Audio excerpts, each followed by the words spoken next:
Nggak ribet, ini dia 9 cara budidaya lele anti gagal. Pemula wajib coba. Halo sobat, selamat datang kembali di channel kami Ide Usaha.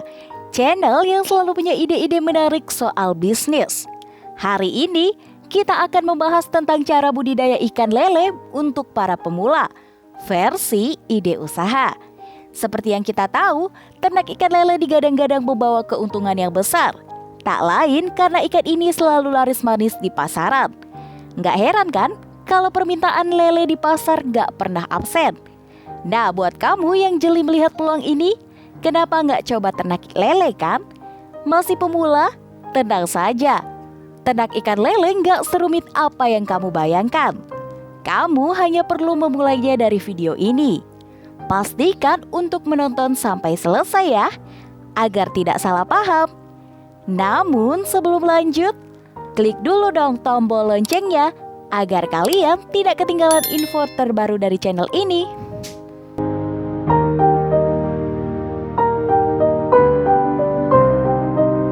Number 1. Pemilihan media untuk budidaya lele.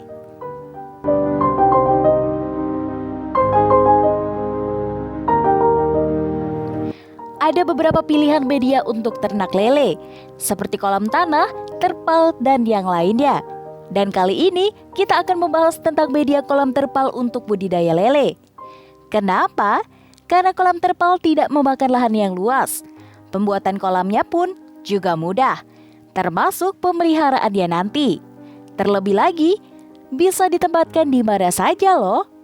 Gimana? Praktis banget bukan?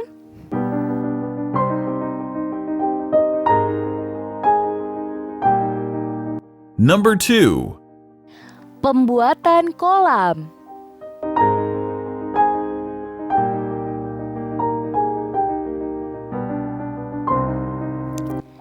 Nah, pada pembuatan kolam terpal sendiri bisa menggunakan kerangka dari bambu. Model ini sangat cocok untuk pemula yang ingin ternak lele. Kamu hanya perlu menyiapkan kerangka bambu dengan ukuran 5 meter x 2 meter x 1 meter. Setelah kerangkanya jadi, selanjutnya adalah menggali tanah. Penggalian ini dimaksudkan agar terpal bisa menahan debit air nantinya. Dengan ukuran kerangka tersebut, maka ukuran galian tanahnya sekitar 5 meter x 2 meter. Kalau sudah digali, cek lagi untuk memastikan kalau dasar tanah tersebut betul-betul bersih, bebas dari batu ataupun sampah lainnya. Kemudian, buat juga parit di bagian tengah kolam untuk memudahkan proses memanen lele nantinya. Setelah itu, kamu bisa bikin kerangka dinding kolam yang berbahan dasar dari bambu setinggi 1 meter untuk nantinya dipasang mendatar. Kalau ukuran panjang dan lebarnya, tinggal menyesuaikan ukuran kolam yang telah ditentukan sebelumnya. Lalu, pasang kerangka bambu itu dengan pola seperti pagar mengelilingi kolam.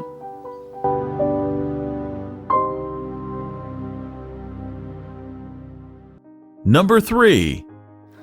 Pemasangan terpal.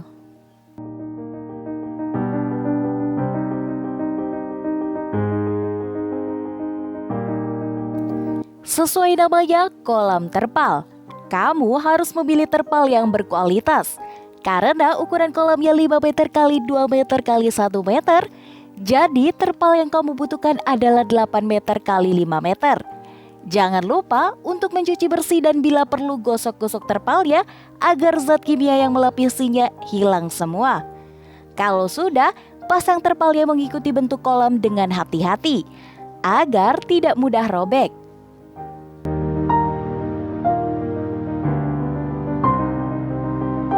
Number 4. Pengisian air.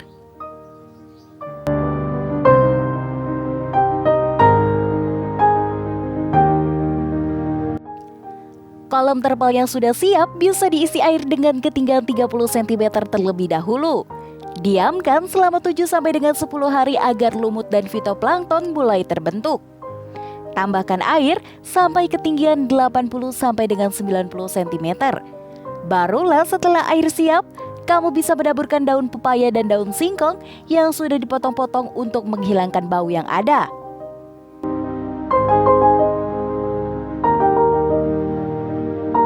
Number 5. Pemilihan bibit.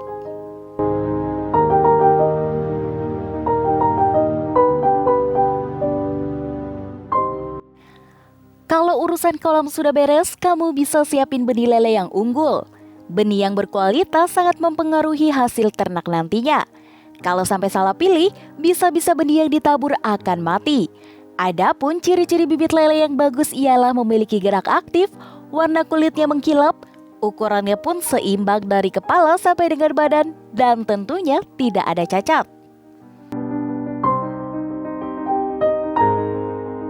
Number 6. Penebaran benih.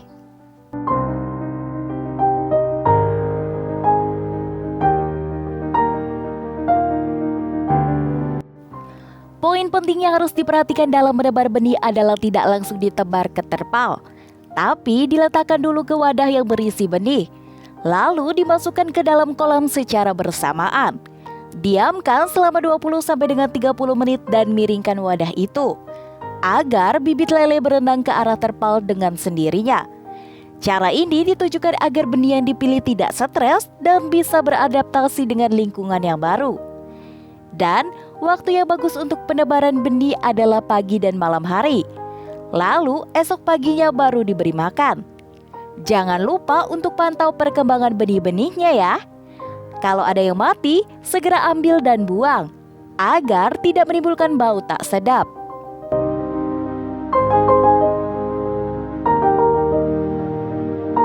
Number 7.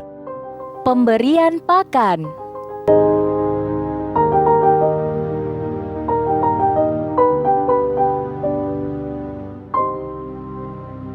Pemberian pakan lele tidak boleh berlebihan atau sebaliknya. Lele yang kelaparan bisa memakan lele lainnya karena ia memiliki sifat kanibal. Sementara kalau kekenyangan bisa juga mati. Duh, sayang banget kan? Untuk itu beri pakan secukupnya, yakni 3-4 kali sehari. Tapi karena lele yang masih bibit lebih cepat lapar, maka intensitas pemberian pakan juga lebih ditambah. Beda lagi kalau lelenya sudah besar dan siap panen. Intensitas pakannya bisa dikurangi. Lele yang masih bibit, pilih pelet yang ukurannya paling lembut. Semakin besar, kamu bisa sesuaikan ukuran pakannya ya. Jangan sampai terlalu besar biar bisa dimakan dengan baik. Agar kamu bisa tahu ukuran pakan yang cocok, coba cek kondisi lele itu secara berkala. Misalnya 10-15 hari. Pelet sendiri merupakan pakan lele yang mengandung karbohidrat, lemak, vitamin, dan segudang mineral yang sangat bagus untuk pertumbuhannya. Pakan ini pun memiliki aroma yang khas cenderung amis ya guys. Jadi jangan kaget ya. Kalau kamu mau kasih pakan sampingan pun boleh. Misalkan keong yang ditumbuk halus. Lele pun suka memakan keong sawah. Tapi pastikan ukurannya sudah agak lembut ya, biar gampang dimakannya. Bisa juga daun singkong atau daun pepaya yang dipotong kecil-kecil. Meski dedaunan, lele pun sangat menyukainya.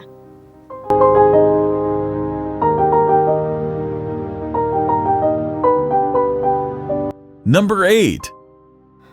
Pemeliharaan ikan.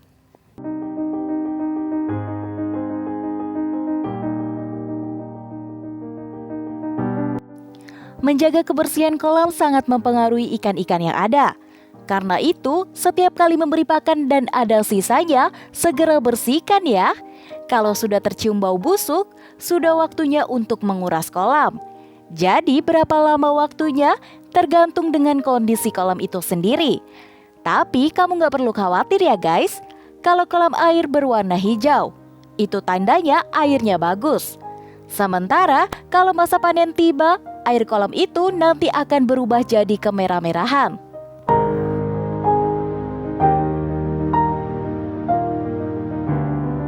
Number 9. Masa panen.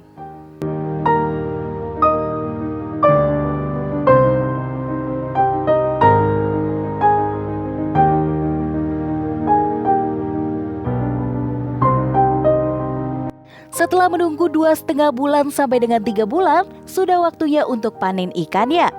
Tapi sebelum masa itu tiba, sebaiknya jumlah pakan yang diberikan bisa dikurangi. Lalu kuras kolam ikannya agar mempermudah dalam memanen. Mengingat gerakan ikan lele sangat gesit.